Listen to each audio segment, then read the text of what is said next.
Hi folks, I thought of making a video about making CDC-emergers.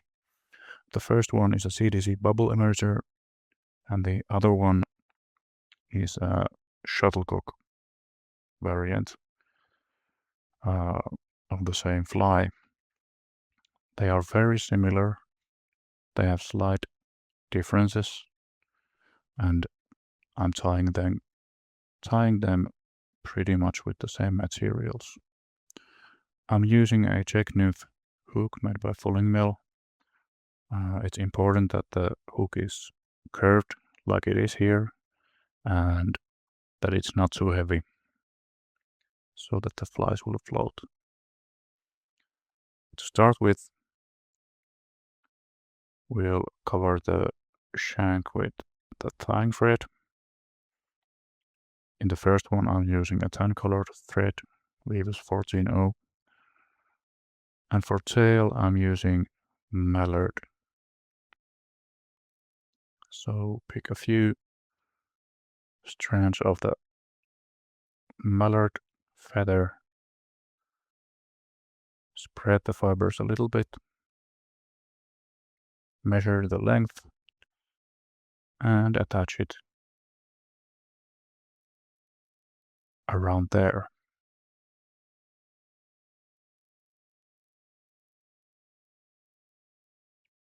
Then work your way up with the thread, trapping the rest of the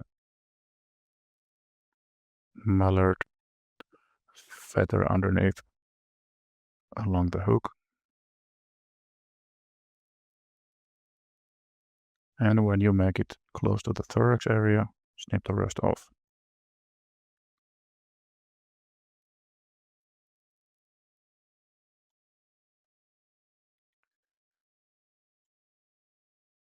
You can use the thread to add some thickness to the body.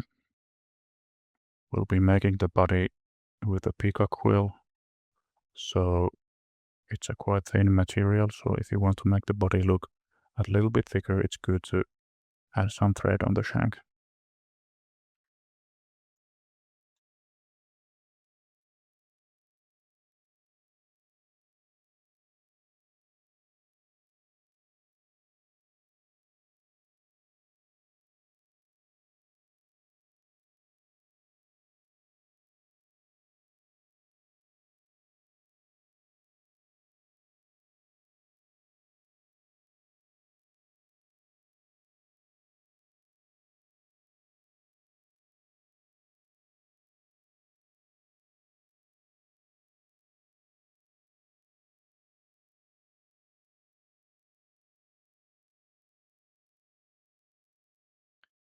Next, let's take a look how I strip the quill.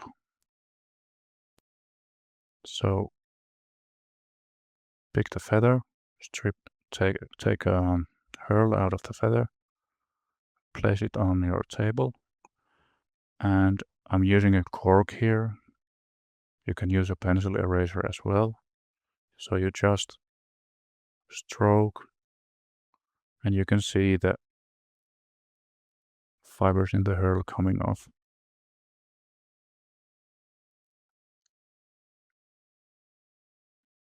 Do it on both sides, and if it feels like it's not coming off, try another direction.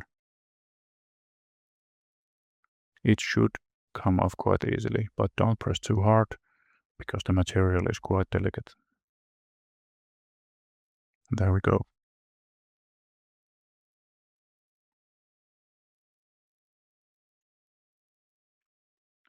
Now pick the quill, attach it by the root, cover it with the thread, and make your way up to the thorax area.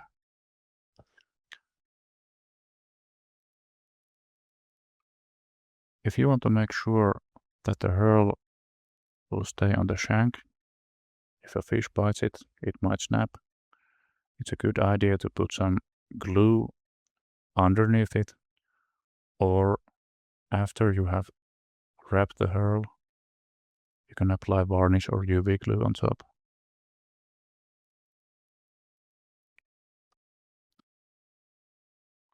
Don't pull too hard, it will break easily. Also, if you want to make a more segmented look, don't make touching turns with the herl. So leave a little gap between the turns so that the yellow or tan colored thread shows between.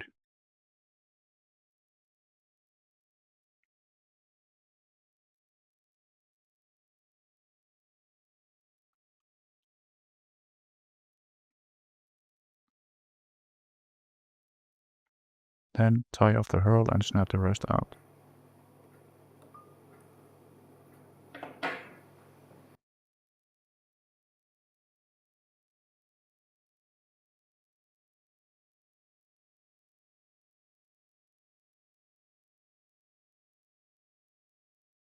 Then we'll make the wing and the thorax for the fly. Now first I pick 3 natural colored CDC feathers,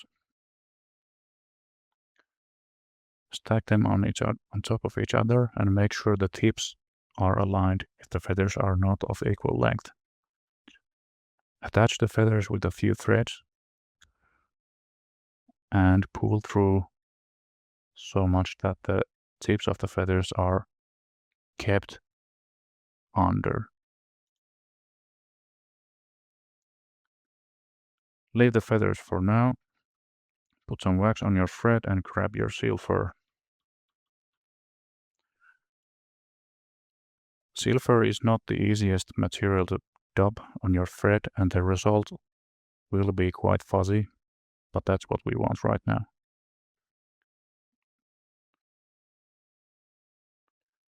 The dubbing wax makes it a little bit easier, so it's advisable to wax the thread a little bit. Pull the fibers a little bit back so that they don't stuff the hook eye. Bring the CDC feathers over, form a bubble, and attach the rest of the feathers. Pull them back and a few turns in front of them. When the stems are upright, it's easier to cut them off like so.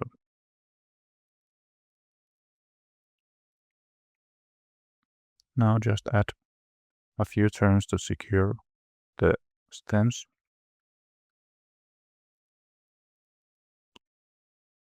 And finally, we finish the thread and snip off, and we're done.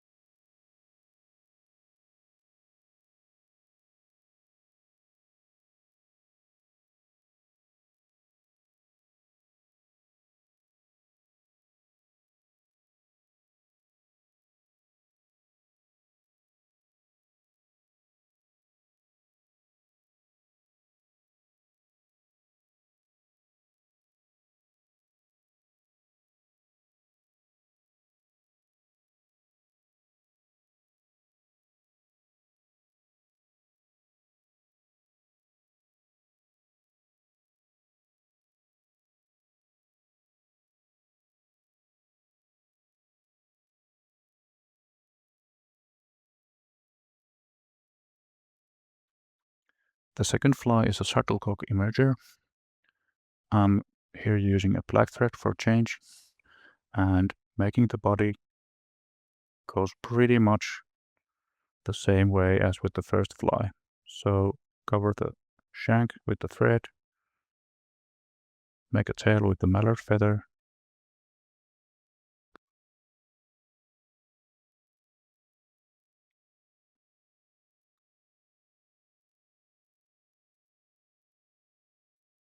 put the peacock quill on, wrap it on, and this time I'm using a little bit of varnish to make sure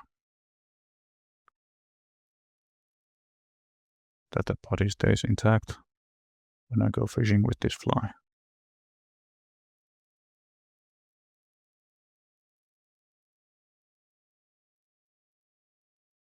I'm applying the varnish with the dubbing needle.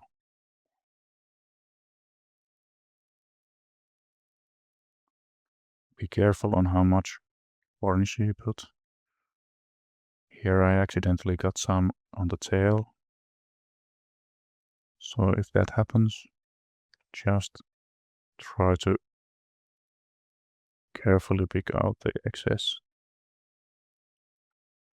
and wipe it on the body. This will ensure that if the body breaks, it will not come all the way off, and you can still fish with the fly. So then we'll make the wing and the thorax again. This time we're not attaching the feathers by the tip, but rather by the stem, and you have to measure the wings. Now you can't, well, you can pull it through a little bit, but you have to keep in mind how much of the feather will go to the thorax and how long will the wing be after making the thorax. So the length that shown here is about the correct amount. So again, we cover the stem with the tying thread and make the thorax with the seal fur. So a little bit of wax on the thread to make it easier, and make a noodle with the dubbing.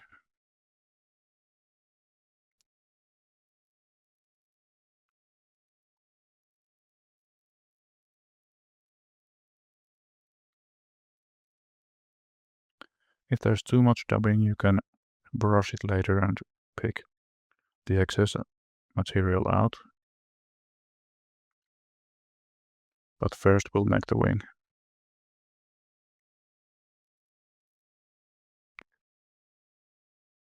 Pull the dubbing back if it's too fuzzy, but don't stuff the hook eye. Then grab the CDC feathers, fold them over, and it's a good idea to pinch it between the fingers so that the attaching point falls to the correct place. Now if the attaching point came too close to the hook eye, you can try to push it out with your nail to clear the hook eye, like so. You can move it around a little bit and pull the wing. You don't need much room for the knot, but it's important to keep the hook eye clear. Make the knot carefully, side it, and we're pretty much done. Like so.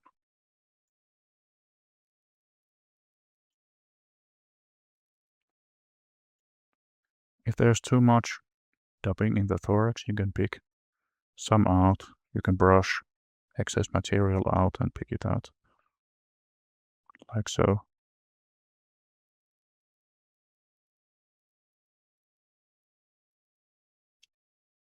Sometimes it might end up too fuzzy.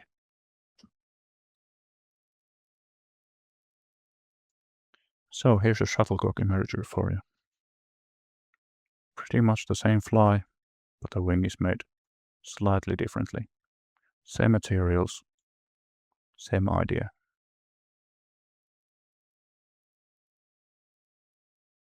Finally, let's take a look how they float.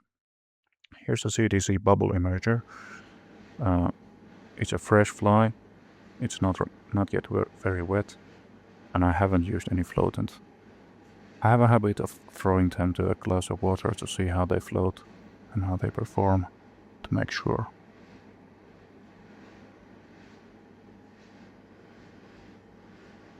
Here's the same fly after it got a little bit more wet.